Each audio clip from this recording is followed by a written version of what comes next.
Lee. You're making this house all wet. It was lovely and warm before. And it's the water damage that knackers the house. Is it? Not the fire? Not the fire. If they would use their boots to put it out...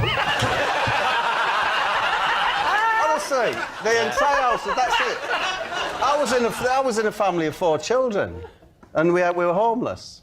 Where... Come on, keep it light. No, I'm just saying. Where were all the other kids while you were alone with the fire? Why did you take 3 children out? They were looking after fireworks in other people's houses.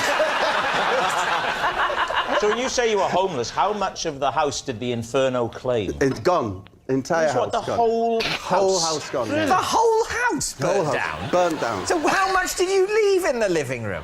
The fireworks in the kitchen have only caused a few scorches. Yeah. What did you leave in the living room? And now, don't you feel stupid for saying standard fireworks? Yeah. I tell you, really. I think you were stupid. They light a sparkler indoors. If you don't know what you dropped in the living room, is there a chance that it's just a coincidence? No, it could be. That it might not have been your fault? That's what I said to the press. Your fault? Press? What press? Who did you speak to? Local press. Because they came to the house while it was burning? Yeah, you know, they're their hats on, trilbies, sniffing around. With those little bits of paper in the Typewriters. Were they called things like Scoop McLean? I believe he was called Ron Waffle. Sorry, Ron Waffle? It was either him, the other ace reporter on the Gazette was John Caramel. It was one of them two. Caramel and Waffle. Honestly. The question is whether you think Bob has been telling the truth. Well, I thought it seemed very plausible until we heard about Caramel and Waffle. I think he thinks he's telling the truth, but I think what's happened at some point, he's seen a film in which this has happened. He saw Backdraft. And is now convinced that it happened to him. I think it's a lie. Sarah. I was going to say I want it to be true, but that sounds really horrible. I think it might be true. Well, I think it's true. I think it's true. So you're going to go for true? Yeah. OK, Bob, were you telling the truth or were you telling a lie? I was telling the truth. Oh.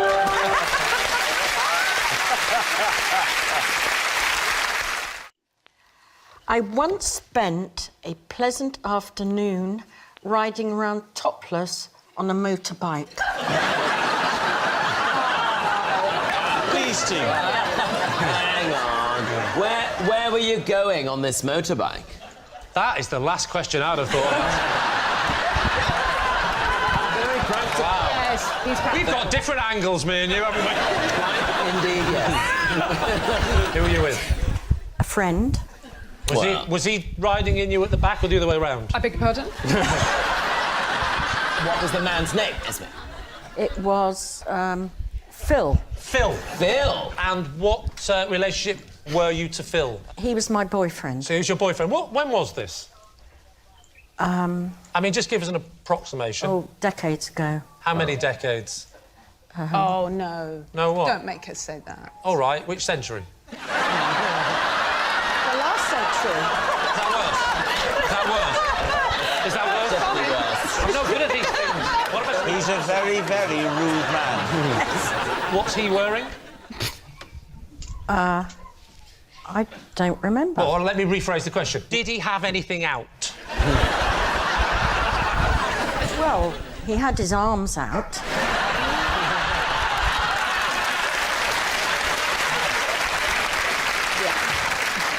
Can you first of all tell us why you decided to go to... Was it just because you were being devil-may-care? Well, I'd been sunbathing. Really? Right. Right. In my right. knickers. Just your knickers? Well, no, actually, I had a scarf tied around my top. Oh, and then you Right. took that off on the motorbike. That's very dangerous. Did it all Could have fly got off? caught in the wheels. I'll tell you what, if my idea earlier would have been that Phil had something out, he could have caught that in the wheels, couldn't he? I don't know who this Phil is, but he's very impressive. You should never have dumped him. So you are lying, sunbathing, and he suggests, why don't we go for a spin on the bike? Yep. You jump on the back of the bike, and at this point you've got the improvised bra thing on. So when you start riding, it's on. At what point in the journey did you decide to get rid of the scarf? And where did you put it? Well, what happened is, because we were going so fast, the scarf fell round my waist. If you were holding on to him, I guess. So you weren't in a position to put it back on? No. And how long did this last? About 45 minutes, an 45 hour. minutes? Where was this in the world? Surrey. Oh. I know Surrey well. Whereabouts in Surrey? I think it's called Bug Hill. Right. Do you know Bug Hill? Yeah, yeah. Oh, OK. I'll never forget, it's where I once saw a topless motorbike. So I suppose, in a way, though, they're not totally exposed to the elements. How big are they? Well, I don't know. So it's a very windy day if they're out there. Tell you that... Very nice. You were doing the size of them. I wasn't going like... Oh, you were doing this? They weren't... I was actually just... I don't know how big the scarf was. I don't know about these matters. What are you thinking, Vicky? I think it's true. You think it's true I as well? think she's a wild child. I really enjoyed it. It felt like an episode of Heartbeat. It did a bit, didn't it? Yeah. I'm going to go with my team. If both my team members say it's Well, true. it was my gut feeling. OK, so you're saying that it's true. OK. Esme, was it the truth or was it a lie? It was true. Right. I once undertook a self-help course entitled How to Become Taller.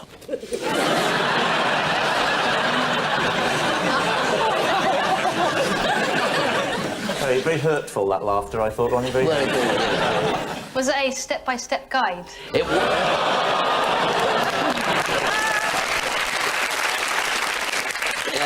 no, it was a little routine I had to perform every morning against the wall, stretching up, and with a pin in the wall. Oh, it was literally taller, not just to make you feel Oh, no, to confident. really make me This is taller. going to make you taller. I'm talking about the real business, making me taller. And saying every day, and in every way, I'm getting taller and taller. Can I ask you a question? Did you keep the receipt? Was this done once you were of maturity, or was it when you were an adolescent and still possibly might grow? I was about sort of 14 or 15. Oh, yes, right. And it was bought by my aunt, Right. who was perhaps more worried about my size than I was. Yeah. And so she subscribed to it. How tall were you at 14? A little bit taller than I am now, actually. This is a great book you bought. But surely at 15 you can still have a growth spurt. Like, Julian, you're pretty tall. Like, how old were you when you reached the height you are now? Well, I shot up when I was 15. What are you doing? Slow.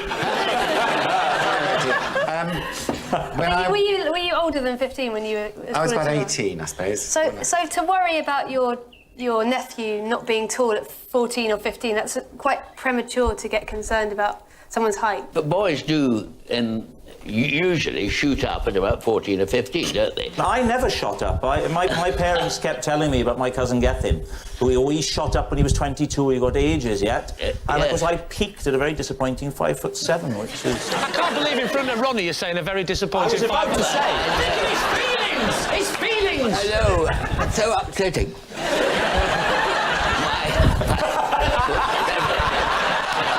That's even more upsetting. When did you get out of short trousers into long trousers? Oh, what time is it now? So what do you think? Is Ronnie telling the truth? In the context of, what was that, the 40s when you were a teenager? The 1944, 42, Yeah. Right. 41, 42. Sort of I thing don't think might people have have money believed. to spend on self-help, but during the war, they're not going to spend time worrying about how tall people are. Well, you'd think that'd be the time Exactly when you worry about we need to be taller than the enemy. Having said that, it would have been annoying if they'd have made you grow an extra 6 inches, sent you in the war, got in the trench, and your head was sticking out. That would have been very annoying, wouldn't it? Now, you've got to get a grip here, Lee, and make a decision. I think we should go for... You're saying truth. Holly, how sure are you? I'm definitely sure you're not... That's not true. I'm sure. I don't know. Yeah, you've answered the question, sweetheart. I'll go with Julian. OK, you're saying it's true. So, Ronnie Corbett, is it the truth, or were you telling a lie? It is the truth. It's true. Ronnie did once undertake a self-help course entitled How to Become Taller. Of course, lacking height is no obstacle to success. I can think of loads of short people who've become household names. There's Ronnie, of course, and then there's Sleepy, Grumpy, Happy, Dozy, Sneezy, Ant and Deck. I have a recurring dream in which a monkey in silver hot pants feeds me soup from a bowler hat. Please, T. Do you find primates attractive? It's that primates find me attractive. Well, we've seen that with Mickey earlier. When was the first time you had this dream? I've been having this dream since adolescence. OK, what kind of monkey is it? I don't know exactly what type. It's a bit like a capuchin monkey. It's quite small. Are they the ones with the frothy bit of the chocolate on there? How does the dream affect you when you wake from a night having had this dream? Do you awake fulfilled? Are you a better... That's not what I meant, and you know that. Do you wake in a good frame of mind, or are you troubled? I am satisfied, I am sated, I am replete. Where are you in the dream when the monkey's... Is he feeding you, you say? What are you wearing? I don't notice that. Yeah, what are you wearing? I never noticed that. It doesn't form part of the dream. Do you think there's any amorous connotations to this dream? You know, you got the little Kylie Minogue hot pants on. Probably why you can't get it out of your head. And you've got... So what do you think? Could this be true? I think it's so brilliant, but I think Fiona might just be a fantastic liar. She was very quick on her answers. I think it was... True. I think it's true. Let's go true. We'll go with true. OK. Fiona Bruce, truth or lie? It is a lie. Oh!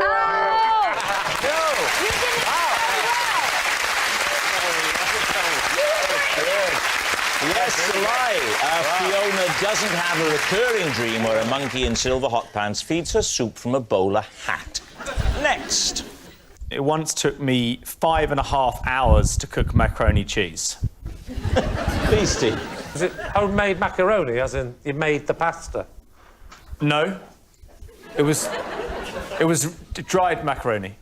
How long does it take to boil macaroni? 10 minutes? It's not just boil it. There's more to it. There's more to it than that. There's a lot. There's a lot to making macaroni cheese. There's it's more, not just boil. You have to, you know, make like a roux, which is like a white sauce. But be careful because it goes lumpy and. Well, you may be helping him out here, Joe. Oh, sorry. This is how do you make macaroni cheese? You make a roux and. It can go lumpy and. How would you make a roux? And don't say you had it off with a kangaroo. We could have a little Joey, couldn't we?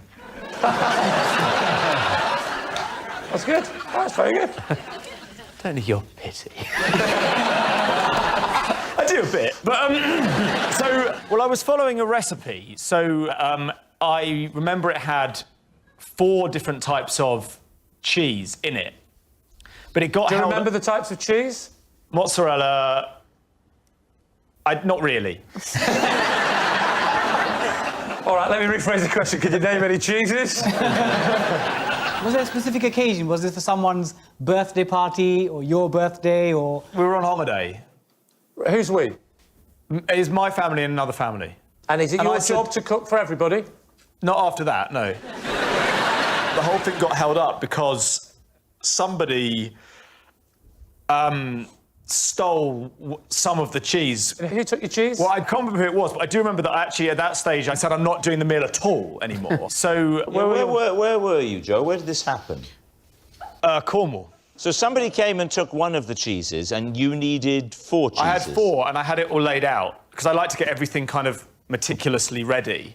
So sort of 2 hours in, all I'd really done was get all the ingredients into I think I've seen too many cooking shows, so I like to have all the ingredients and all the special pots. All pre-weighed on a saucer. and All all that. pre-weighed, yes. But is anything being cooked at this point? Is the macaroni on? No, nothing, no. You haven't cooked anything. All you've done is lay out the ingredients. But also, there was another delay, which was I had to move the car. So was it in the kitchen? No, it was parked. It was blocking one of the neighbours' arteries, drives or something. So I had to go and move the car, and then couldn't find anywhere else to park because it was these like really, really narrow lanes. So I was just getting further and further and further away from where my family were. Why couldn't someone else park it for you? Because of insurance, and you know. Yeah, but no one would have seen you. You're in the middle of nowhere. They wouldn't have seen it, but you know, you can't muck around. Joe, what are you thinking? I think it could be true. Really? So I read something the other day, and this woman was complaining about her son. She said she asked him to empty the dishwasher, which is the one thing she asks him to do every day. And she timed him, and it took 4.5 hours. And that was because he was just kind of teenager-ish. At one point, apparently, he said, "I've just got to go and have a rest." So I think it's possible. Joe strikes me as a man that's not in a rush. I would like to be with him in a fire. Bobby? Well, let's lean towards true. OK, well, say true. You're going to say it's true? OK. Yes. Joe, was that the truth or was it a lie? Well, it's true.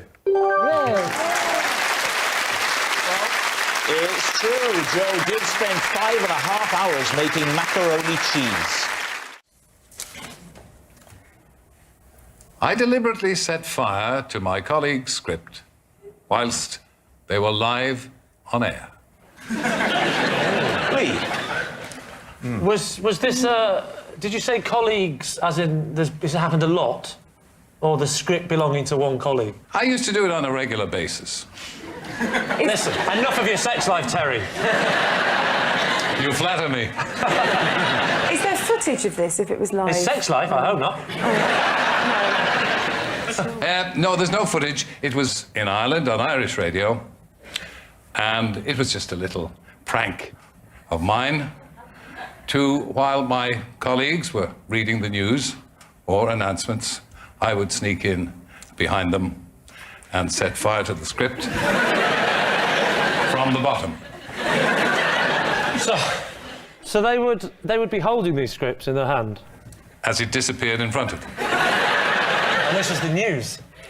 Often the news, and sometimes a Beethoven concert. I was indiscriminate.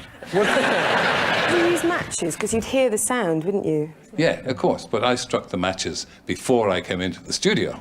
I'm a swift mover. Well, you safety matches. You can't move too swiftly with a match because it goes out. Look, that's what your jacket is for. You keep it in there, sneak in, they don't see you, you smile. Go around the back. How did your victims react, Terry? I was the senior man, and I took no nonsense. If they didn't like it, too bad. Hang on, Terry, sorry. What year was this? Just after the Napoleonic Wars. No, I was about 21. Would the listeners ever get wind of the blaze? No, because there's no chance of any scent on the radio. But what, all right, OK, all right.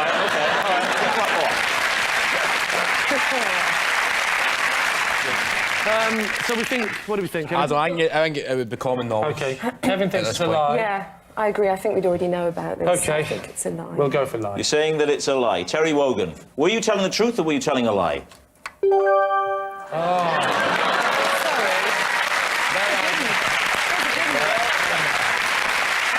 Yes, it's true. Terry did deliberately set fire to his colleague's script whilst they were live on air. At least they can laugh about it now. They can't move their hands, but they can laugh. It was a prank. Kevin, you're next. I once accidentally bought a horse. Sorry? You bought a what? A horse. A horse? Sorry, I missed the S. You claim that you once accidentally bought a horse. Am I right? You're right. Right, fine. We're all clear. Under what circumstances? What did you think you were buying? I never thought I was buying anything. I thought I was renting.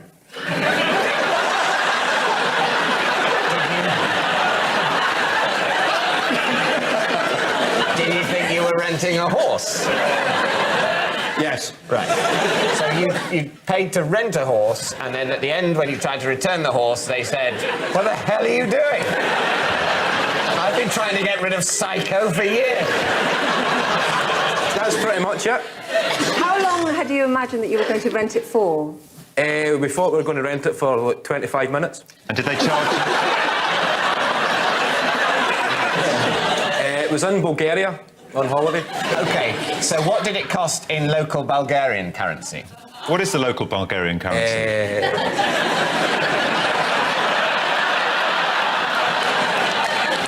It was 200 lev.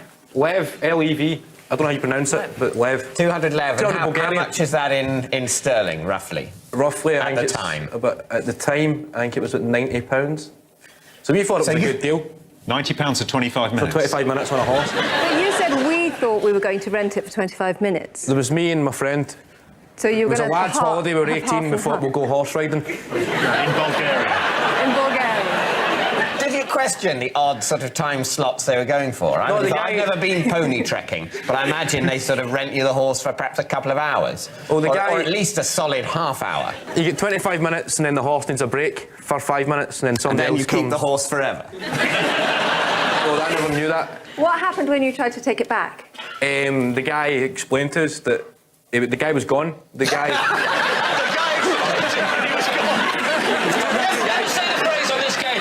Explained to us that he'd gone. Well, there was two. Never say that. There was two different guys. There was two You have guys. to go through me if you want to speak to my client. There was guy A. Guy A. That's a Bulgarian name. It's very well known. The most famous Bulgarian name. Guy Dimitri. I think that. No, a guy A. And guy B. Right? We thought we were going horse riding and we were heading towards the place where you actually hire the horse. Stables. The official. The stables. Right? I think he's making it up, and I'm on his team. Bit of patience, Brian. Come on. Right. We met a guy on the way who had a horse, and we thought he was doing that thing, in Asda, when you've got a shopping trolley, and you're taking it back, and somebody else needs a trolley, and you say, "Oh, do you want this one?" So we thought the guy was saying, "I don't need to go all the way to the actual stable. I'm from the stable, so just hire this horse." That's what the guy said. Yeah. So we thought, all right, there was a bit of a communication breakdown. There was a Bulgarian guy trying to speak English and two Scottish guys trying to speak English. So we thought the guy had gave us the horse to ride and come back in 25 Were you minutes. not surprised that, I mean, I've never been on holiday to Bulgaria, but I imagine that things would be a bit cheaper in Bulgaria than in Britain.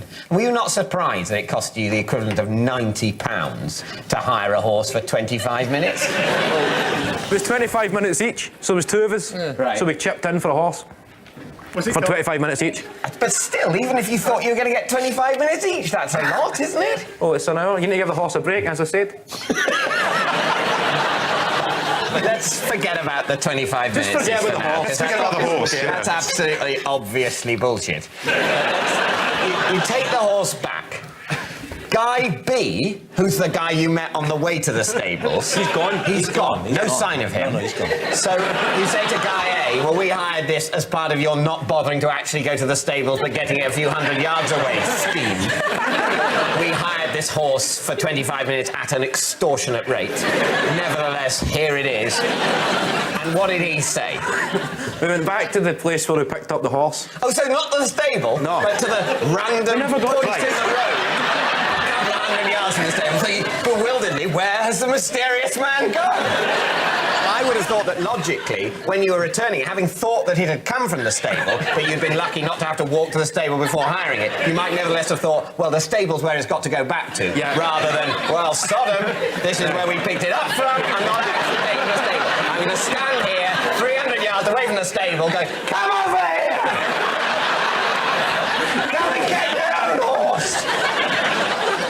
Point locals start waving, going, no! You keep! Kevin, look at me. You're taking the horse back. Look at me! What happened next? Come on, Kevin. Come on. Right. So where are we taking off from? You're taking the horse back. Let's go back to the start. Kevin Bridges, for the love of God, please tell us what happened.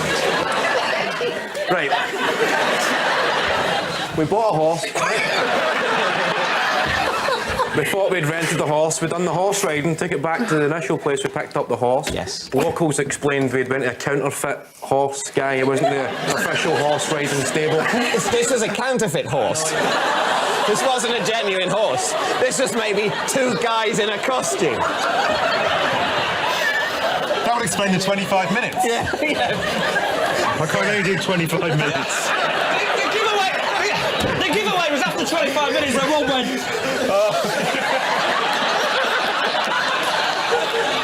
Right, let's crack on, lads.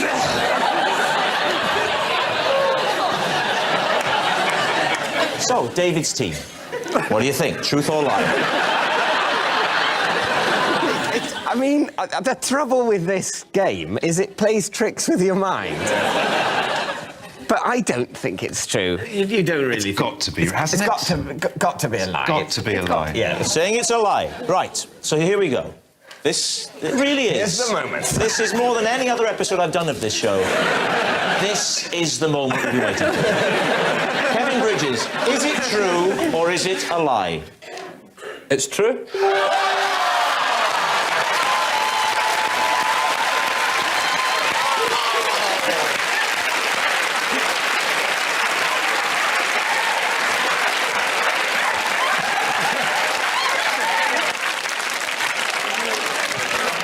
Unbelievable. The police once surrounded my house after I set off an alarm in my bikini bottoms. David's team. Interesting. Interesting location for the alarm. What was the alarm that you set off and how did you set It was the house alarms. I was actually ironing in the garden with my bikini on, and I had the remote control for the alarms tucked down my bikini. Let me stop you there. I could have sworn you said you were ironing in the garden in your bikini. Yes. It's a classic domestic scene. I love that commitment to ironing. I haven't ironed anything since the late 90s. But very good. We can tell, Lucy. Yeah. When was this, Debbie? Oh, quite a few years ago now. And in your bikini bottoms was the remote control Yes. for what? That set off the house alarms. For the burglar alarm? Yes, essentially. so I don't know what you call them.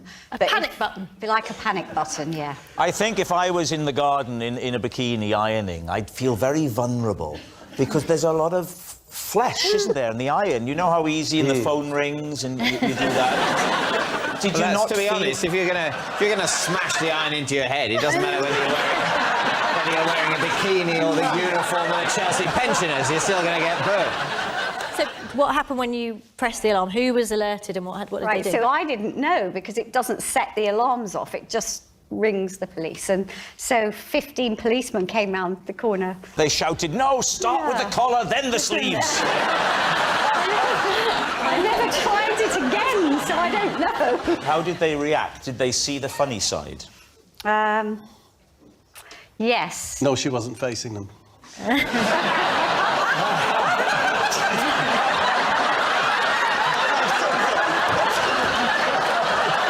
I'm so sorry.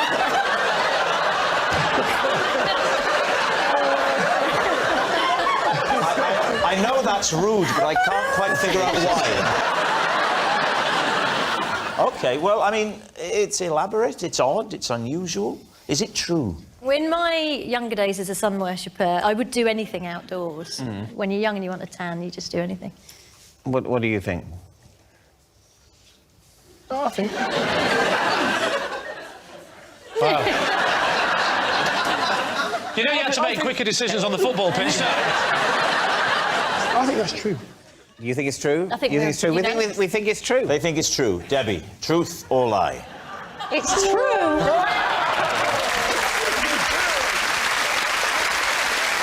Yes, it's true. Debbie did once set off an alarm that was in her bikini bottoms. I was once hospitalised after fooling around with a blow-up toy. David C. What was the blow-up toy? Well, it was a Lilo. Just a normal flat Lilo? It was a normal flat Lilo, but it had a bit sticking out of it that held your margarita, like a cup holder thing on the edge. Where were you? Club Tropicana? Well, somewhere very similar to that, Ibiza. And I was in the swimming pool, and you know when you put your arms up here on your Lilo as you're laying down? Yes. And someone came up underneath my Lilo, pushed it over, and my arm completely goes out of socket. What happened to your margarita? Spilt. How long did it take for your arm to heal up afterwards to get back to normal? Great question, David. Well, I get out and I'm on the side of the swimming pool, and I'm in agony, screaming. Yeah. All the other tourists were trying to name which tune it was that you were singing. Yeah. So anyway, my wife calls the ambulance. Now, the ambulance that comes is one of those really small ones that they have in Spain. So when they try to put me in the ambulance, I don't go in properly. How small was it? Because my arm's sticking out and I can't get through the door. So the guy gets out the ambulance man, and I'm screaming, and my wife is saying, give him something for the pain, give him something for the pain. So the guy takes off his T-shirt, rolls it up into a little ball, puts it in my mouth and says, bite on this. Wow. And I had to bite on his sweaty T-shirt to stop the pain. Did that help with the pain? Well, it just stopped the screaming. How long did it take for your arm to get back to normal state? Oh, no, I had an operation. My client does not want to answer the question. Once again. I'll tell you what happened. I was in there, and, you know... Tell you what, there's nothing wrong with your knees. I had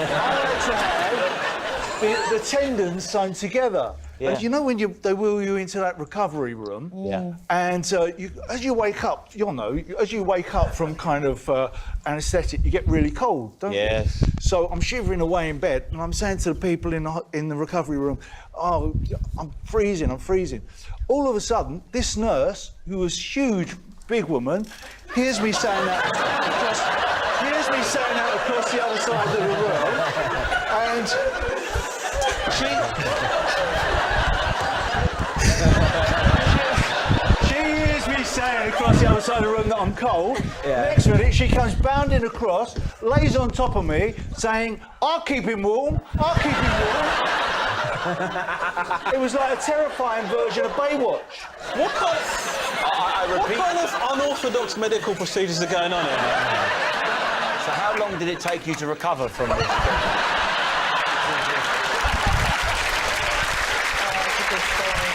I'm just thinking, Martin, that if we wanted to bring this to life, to visualise it... Shall I be the nurse? Mel, you could be the nurse. Can I just say, I am only half dressed. So I'm lying down in Watch bed. your shoulder now, Martin. I'm lying down in bed, right, saying, yes, I'm freezing. Very cold. He's very, very cold. Please. I'm freezing. We need a nurse. We need a nurse. Take your chance, woman. Get on.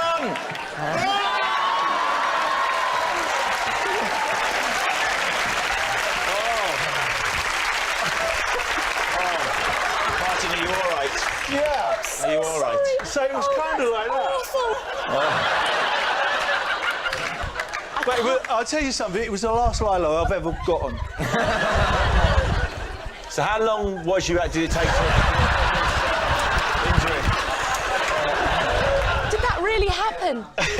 Now then, what are you thinking? Truth or lie? I think it's pure fallacy. Lie. I say for sure he's lying. Oh, yeah. Lie, we'll say lie. You'll say it's a lie. Martin Kemp, lie or truth?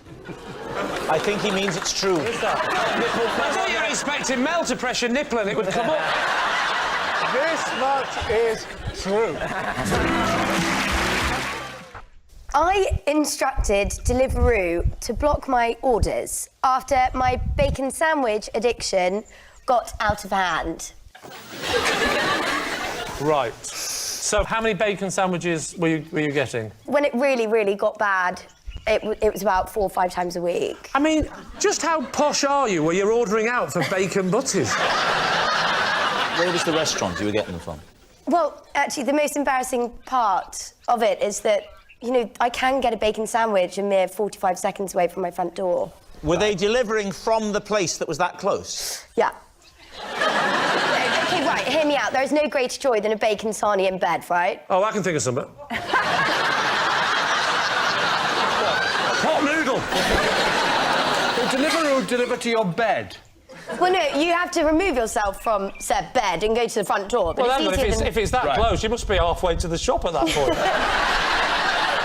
Your bacon sarnie addiction consists of 4 or 5 a week, which is sort of less than 1 a day. Oh, that's a lot, though. Quite a lot. Yeah, it's quite a lot. It's quite a lot of bacon It's not sarnie. an addiction, is it? Well... I mean, well, I've got a Weetabix addiction in that case.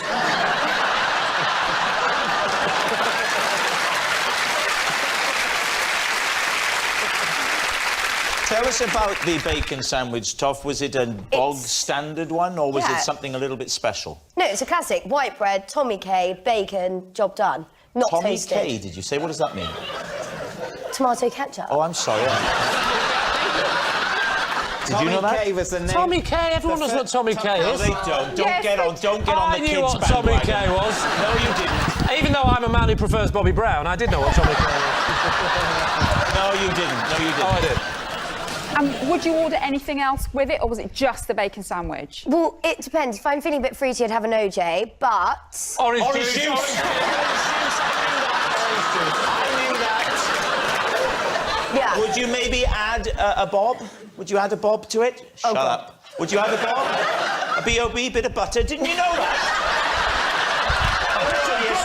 You're so old, Grandad. Why did you block the Deliveroo account? Why didn't you just stop ordering them? I tried that. I tried just not ordering, but my willpower is quite obviously not good enough. So I emailed the Deliveroo HQ and basically asked them. I thought it was quite funny at the time, but then how they did you actually word did it? block me. Hello, I've got a bacon sandwich addiction. Help, please block my account. And did they get back to you? No, but I then tried to order 2 days later and I couldn't log into my account. It's been reinstated since. I emailed again because it is actually quite annoying. What did you do? What was how did you email? What was that? Hello, I made an enormous mistake. Please, can I come back? No, that was the email you sent to me. Certainly did not. What do you think, Ellie? She's telling it well, but I don't think it's the truth. Why? Because, Lee, I think she's lying. I think she's clearly insane. I think it's true. Absolutely true, 100%. Lee? Yeah, I would say it's true. You're going to say true? Toff. Truth or lie? It is true. Yeah, it's true. Yes, it's true. Toff really did have to block her own bacon sandwich orders. I recently ended up in A&E after attempting to use a sledgehammer to crack a nut. These two. Right. First of all, what type of nut was it? A walnut. Of course. A walnut. Did you use the floor or the wall? I used a bit of kitchen surface. What is your work surface made from? Well, at home. No. In your shed. What is your kitchen work surface made from in your kitchen? It's a sort of... It's... I don't really know. OK. Why did you have a sledgehammer in the kitchen? Well, it was... But the... I didn't. Oh, so it's not true? This didn't happen. Oh, OK. Wow, we broke in quickly tonight, didn't we? This didn't happen at my house. Where did it happen? At my parents' So house. why were you trying to describe your house when you were talking about the Because he work kept asking me about my own work surface. I'm just trying to be as helpful as possible. OK, can Can you tell us the colour of the kitchen surface in your parents' house? Brown. Brown. Was it Brown? Is it a wooden? No, Did it look like a tree but flat? I don't know what it's made of, but it's... Is it Formica? Might be Formica. Wooden Formica. Your parents have got wooden Formica tabletops. Why don't you use your television money and treat them, you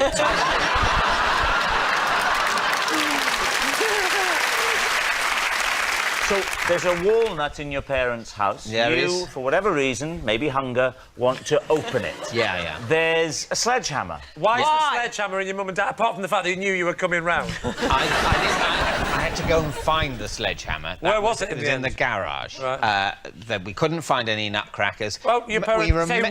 Your parents were witnessing this? Yes, I wasn't on my own in my parents' house, smashing away at my hand like a maniac. It seems to me that on the evolutionary scale between nutcracker and sledgehammer, there are some other things you might find lying about the house. I wouldn't... Well, and 3 shattered iPads later, I found the sledgehammer.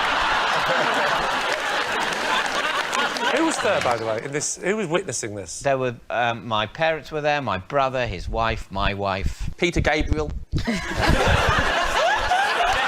not going to get that Sledgehammer! Oh, sledgehammer! Oh, yeah. Very good. Sorry, I'll rephrase that. Rob and David aren't going to get this joke. I have no idea, but there wasn't anyone called Peter Gabriel. OK, now, we know that this story ends with you in accident and emergency. Yes. How did that happen? Well, I'd cracked a few nuts with this sledgehammer, and then maybe I got a bit cocky. Oh. And I, you know, and I left my thumb in the way. Oh no! And it was carnage. Sorry, is it really the thumb? Can we have a look? All right. When was this before we looked? This Christmas, just gone? It was this Christmas, yes. So they should look pretty bad, this thumb. Well, actually, what happened? Was it? You'll find there's absolutely no visible scar. And neither is there on that one. What a credit to our National Health Service, ladies and gentlemen. Everyone was absolutely marvellous. It's weird. One might almost say miraculous. Did they say any bones were broken in your thumb? They X-rayed it, and fortunately not. They said, in a few months, you won't be able to tell this apart. In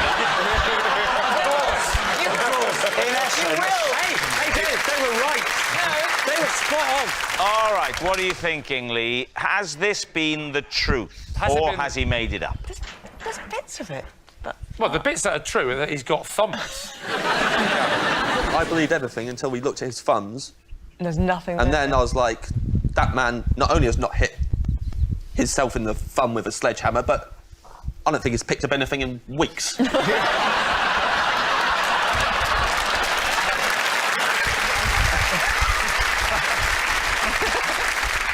think lie, don't you? I would say that it's a lie.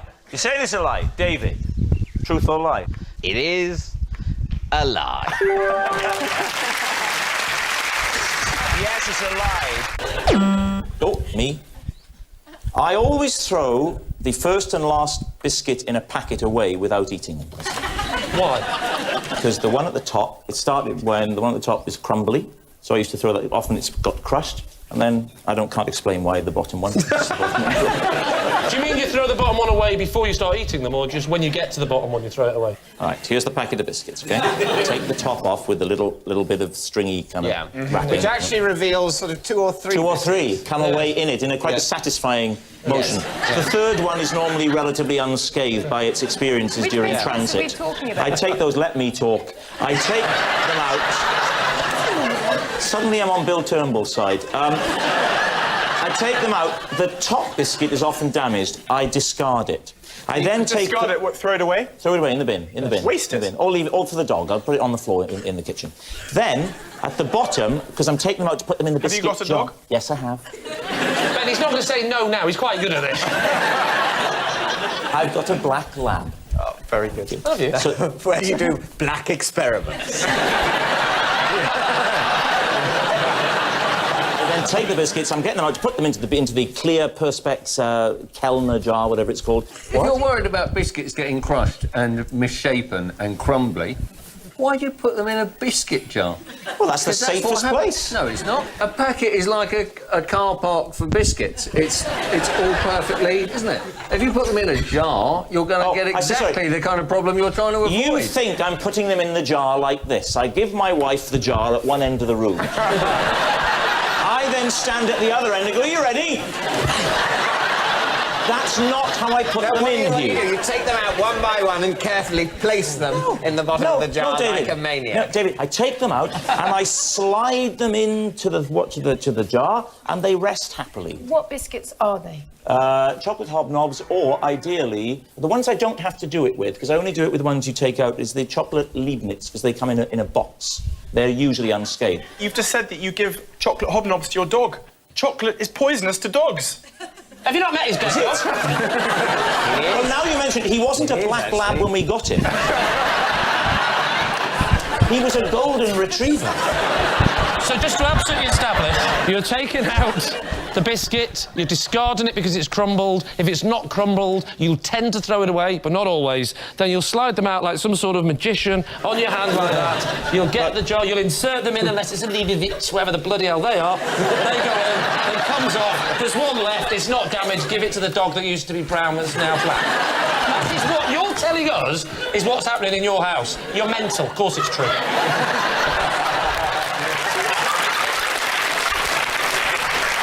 You think that's a lie? I think it's a lie. You're going to say lie? Yeah. Go on then, I'll join my team, say that's a lie.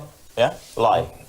David? Well, yes, I think I can believe it. Yes, I don't like the broken biscuits on the end. Yeah. So what are you saying? So we'll say true. You're saying true, right. You say true, you say lie. Well, it's actually a lie. Brian, it's your turn. While searching for a mythical beast in the jungle, my boat was skippered by an orangutan. Well, we've had this one before. Yes. I'll make it easier. It was a canoe. Right. I was paddling a canoe. I wasn't imagining one of those big cruise ships. Not a big ship. I went as the guest of the Viceroy of Malaysia, and we were there specifically to hunt for the orang pendek, upright man, Can I just which stop is you? which is a kind of yeti. We got into the canoe, and there's a canoe there, and this orangutan, they always love me because I look like a gorilla. I got in it, and it rode, and I made noises at it. I actually developed the noise for the King of the Gungans in Star Wars. I played Boss Nass, and when the Jedi wanted me to help them, they all kneeled in front of me. I stepped in front of them. And this, when I did that to the orangutan, you went... So let me clarify. You're in search of a mythical beast, and you arrive in Malaysia, and you come across a river, you get into a canoe, the canoe, at the oars of the canoe, is already an orangutan. That's right. He starts rowing. That's you right. give directions to the orangutan using noises later to be employed in a major sci-fi franchise. Yeah. How far did the orangutan take you? Oh, about 10, 15, 20 miles. Oh. Very powerful. Very Did you upright feed body. him? And at the end of the journey, when we got off the bank, he gave me a wonderful, big, deep-throated kiss. I would like to pause the proceedings and have a word with my client. We'd like to change our plea. And he liked insanity. He loved it when I belched. Let me ask this. The orangutan, was he paddling with an oar? Yes, he's right. Or was he paddling with his large hands? No, he was paddling like an Olympic rower. Oh, no, come on! So, David, what is your team thinking about Brian's story? Kate, do you think it's true? I like the detail, but I'm concerned about the distance the orangutan succeeded in. Had it been just 5 metres, I could have believed it, but all that way? I think it would have the upper body strength, Yes. but would an orangutan see the point Yes. of rowing strangers 20 miles? Do you know the only thing I don't buy is that? Well, I once heard a podcast in which someone described a chimpanzee making a gin and tonic. Sorry, David, you have won me round. Yeah. So you're saying it's true? Yeah, it's true. You're saying it's true. Brian Blessed, was that the truth or was it a lie? True.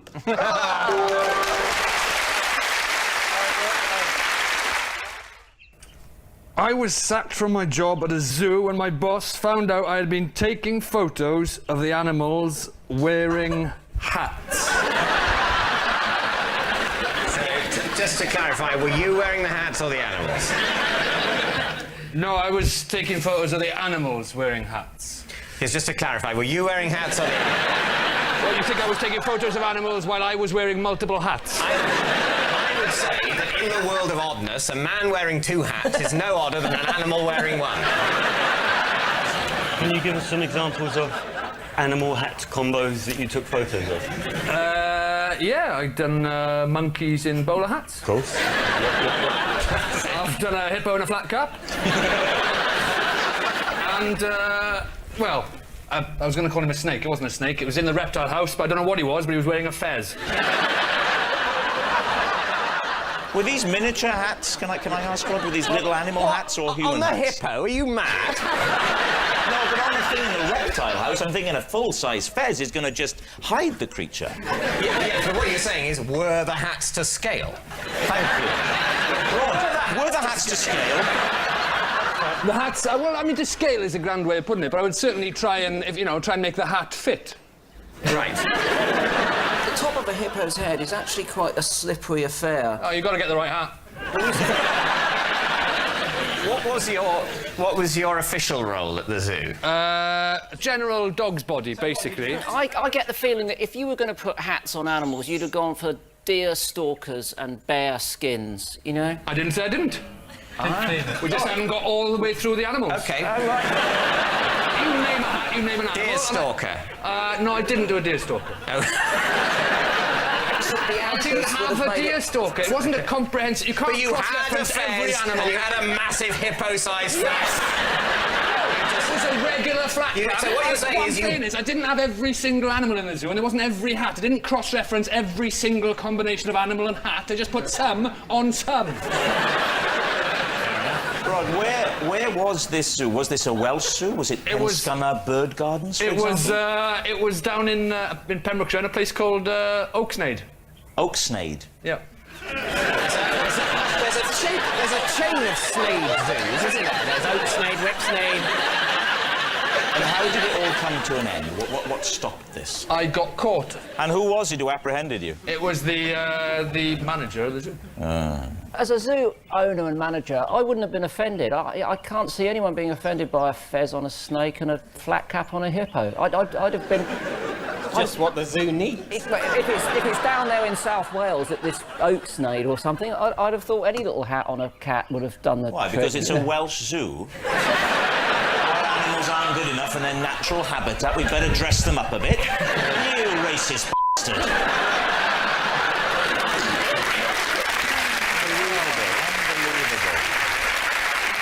Well, David, what do you think? Well, I'll ask my team first. I mean, I've never heard of Oaksnade Zoo. Have you ever heard of Oaksnade Zoo? Is that the most it's out about that?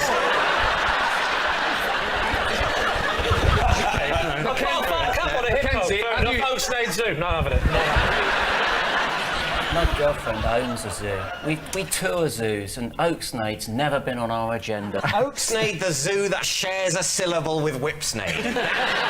I think Mackenzie's right. That's the chink in the otherwise impenetrable armour of plausibility. That Oaksnade Zoo doesn't exist.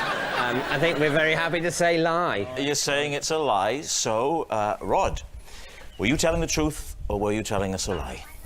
Well, chaps, I'm afraid I was telling a lie.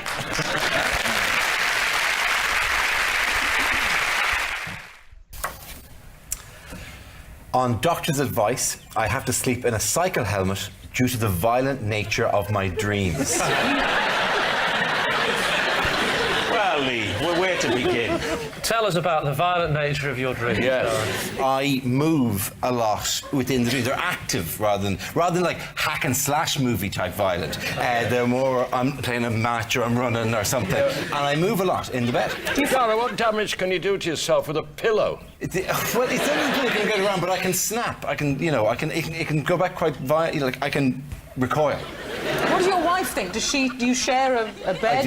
I do share a bed, yes. When did the doctor prescribe the helmet? It was during my teenage years. It was late teens, whatever, that stage that it began to... That is the age when you start tossing and turning. Yes.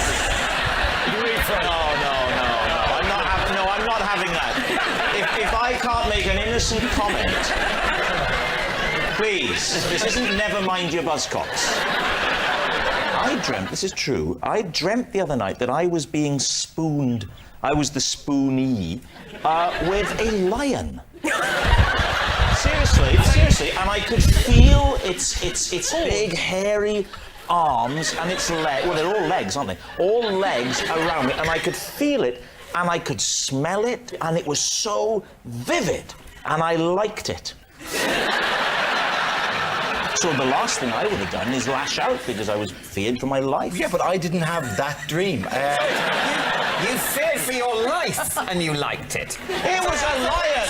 I thought when you said you liked it, you must have in some way thought you were safe with this lion. But it was actually the fear that you liked. We've all had experiences in bed, David, where we are simultaneously afraid and excited. So Dara, back to the image. Yeah. What do you wear in bed? Other than that? Yeah. Pajamas and a t-shirt. It's a lovely look. The pyjama with the jacket. I don't want the jacket though. That's unnecessarily As if you wear a blazer in bed, it would clash with your cycle helmet. It is odd, isn't it, the way pyjamas have a collar that could take a tie.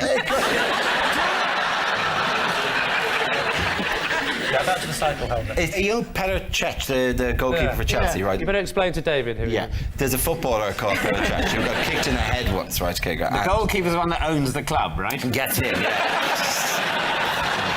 Anyway, got kicked in the head, and he wears a kind of a padded head. It's very similar to that, like, because and if you've had a previous head injury, and I had if you've had a knock in the past. What was your previous head injury? I literally fell off a bike when I was a teenager. I went off a bike. How ironic! They make you wear a cycle helmet to remind you of that terrible day. When did you start wearing the cycle helmet in bed? That was when I was 16. So you've been wearing it in bed since you were 16? Yeah. How old are you now? 39. So obviously on your honeymoon night you wore it, did you? She was used to that. She'd seen it, yeah. So every night? I've heard of safe sex. During sex? During sex are you wearing it? Because then you're really thrashing around, aren't you? Do you presume that there's no gap between the end of sex and sleep that I couldn't then go, oh, that was magic? You know what? To me, it's more disturbing. To be able to go, that was marvellous, Dick. What the hell are you putting on your head? Right, Lee, it's time to take a guess. Well, what do you think? If he's not telling the truth, he's made life very hard for himself because he didn't have to say he was doing it for 23 years. How long have you known him for? I never slept with him. No. It's lie. You say it's a lie. So, Dara, are you telling the truth or was it a lie? That scar that goes from there to there? No? Yeah? No, it's a lie. I can smell if there is a dead fly in the room.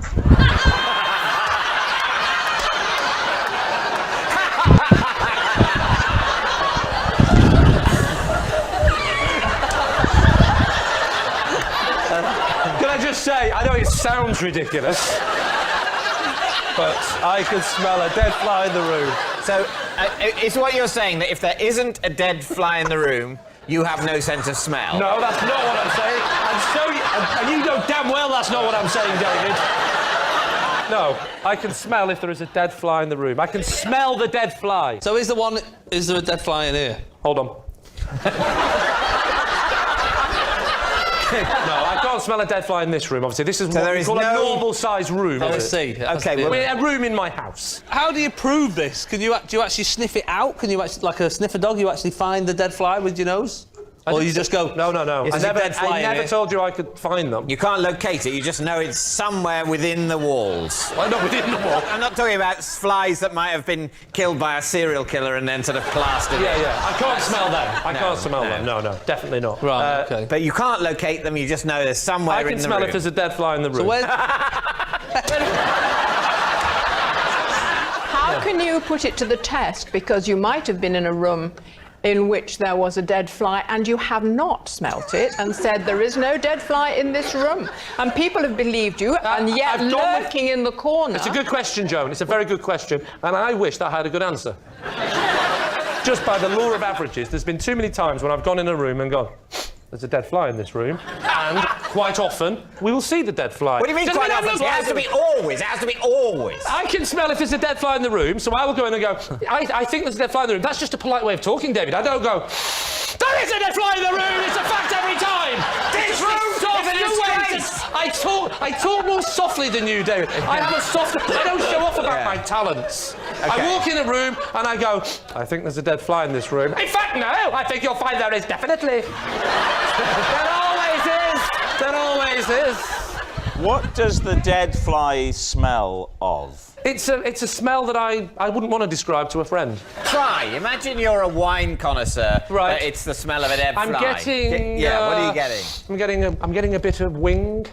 I'm getting another wing. And how many wings and flies? What is it, 2 or 4? 4. Another wing. And no, wait. There's only 3 wings. I think I know how this fly died. You've not really described the smell there. You've described the body parts of a fly while making sniffing noises. Well, I can't. You know, I'm a professional. You're an amateur. I'm trying to say it in layman's terms. Well, earlier on, I was... I came to see you in your dressing room to say hello, and I had a little look in the window, and only now I'm thinking there was a dead fly in there and you never mentioned it. Before you came, and I went, smell of fly. But I found that smell was soon overpowered, Jason. David, time to make your mind up. Is he telling the truth? Is that whole fly-smelling thing real? Well, let us pay him the respect of pretending to consider it. You don't believe him when he says... I do not believe him. Well, I think lie. You think lie, you're saying lie. OK. Lee, were you telling the truth, or was that a lie? I've actually started believing it myself. It's a lie.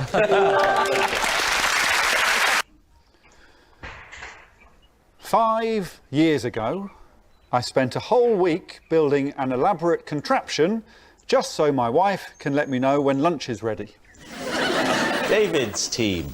What is this contraption? A telephone.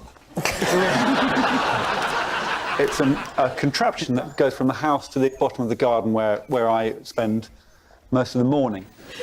Why? Because I've got a little shed down there where I write. Describe this contraption to us. OK, well, it's long. I've got a very long garden. And it's on a slight incline. It's made out of tubes, and my wife operates one end.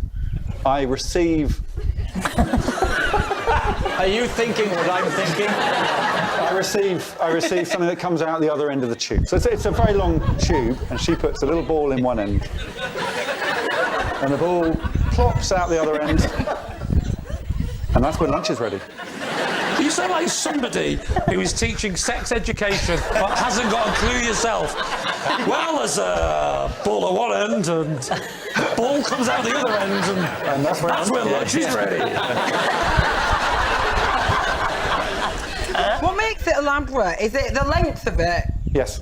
How long is it? Long. 60 metres. 60-metre long garden? I mean, you're doing well, but not that doing well. all right. How wide is your garden? Is it 1 metre? That would be great, wouldn't it? 8 metres wide. Why doesn't she just phone you or text you or WhatsApp you? Because, Rob, there's no phone reception at the bottom of the garden. You said your garden's on an incline, so if she's putting a ball in one end How's that travelling up? Well, it's an incline. Well, the incline from my end is at the house, and the bottom part is. It really is quite simple. No, but that's a decline. No, decline is what you would do if David was to suggest something a bit fruity. That is a decline. What happens when it reaches the shed? It plops. Oh, yes. Into the lid of a metal bin. OK. Oh. So once it's installed, that's it. You can forget about it. I should take the pipes off the ground. Oh. How did you suspend it off the ground? In a hedge. The pipe's very important as well, because we had a similar system at my house where we didn't use the pipe. My wife was at the bottom in the shed working, and I used to just roll the golf ball down, and there'd been a heavy snowfall, and it gathered momentum, and it pushed her to death. That's awful. The whole thing was flattened, and that's sadly how my wife died. So it's very important to keep it in case. All right, well, look, what are you thinking? It does sound to me a little fantastical. It's peak boredom, isn't it? And some people get bored. I think the show's going fine.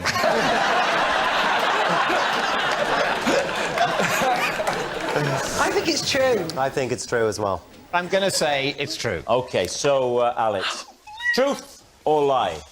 60 metres. True.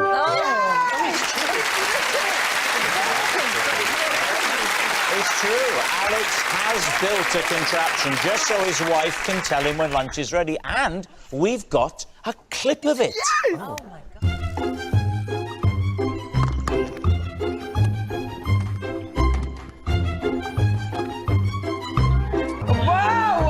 Wow. I love it! I love It was just like you described it. I once dumped a boyfriend because I didn't like the way he fell down the stairs. David's team. How often had you been pushing him down the stairs? I just hid his wheelchair.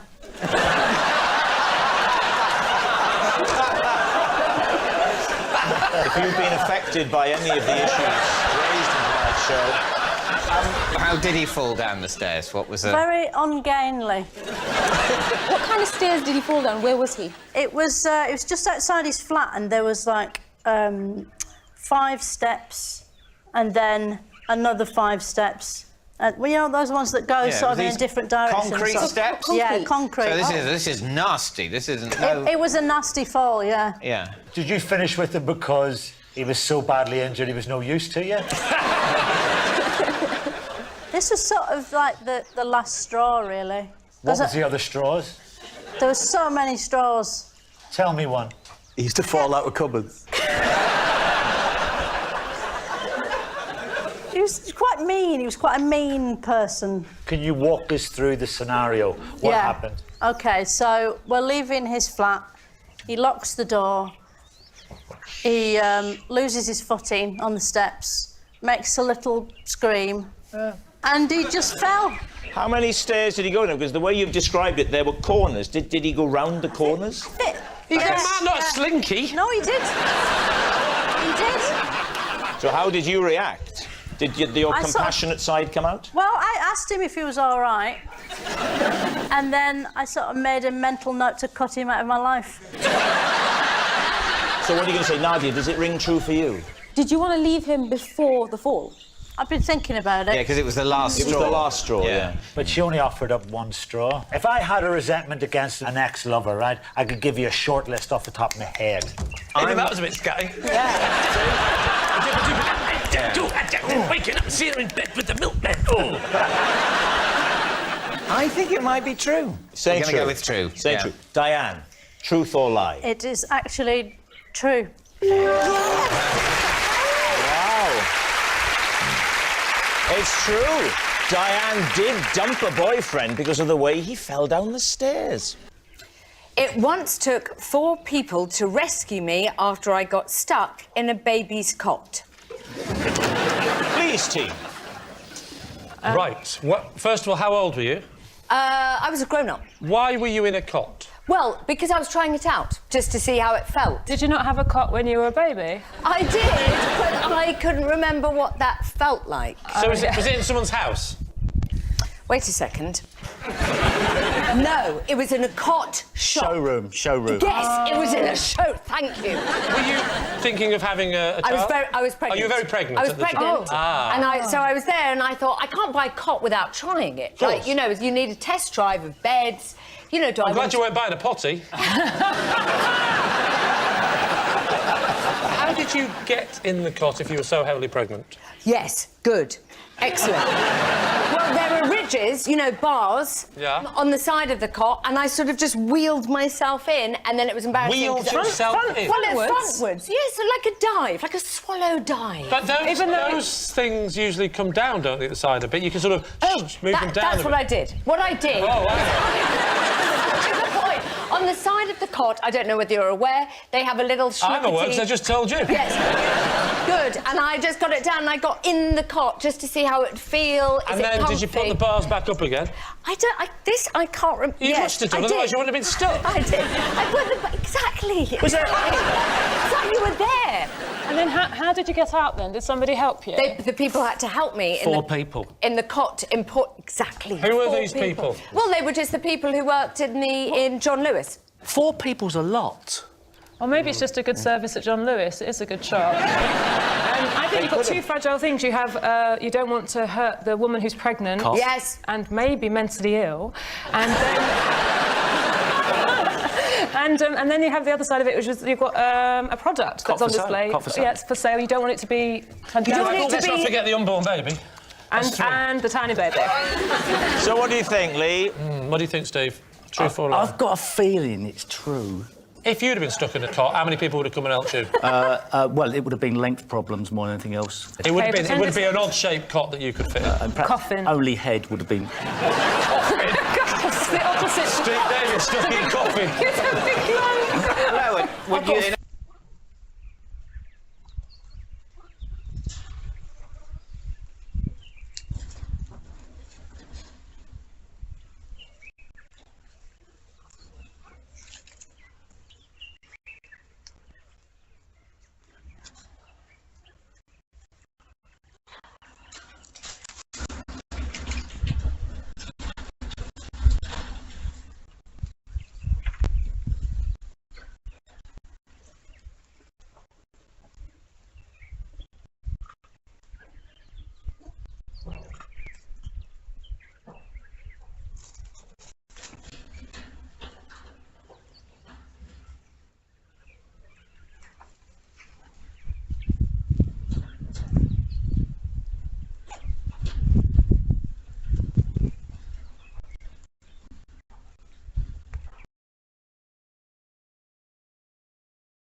I mean, you're always there, so you must be so.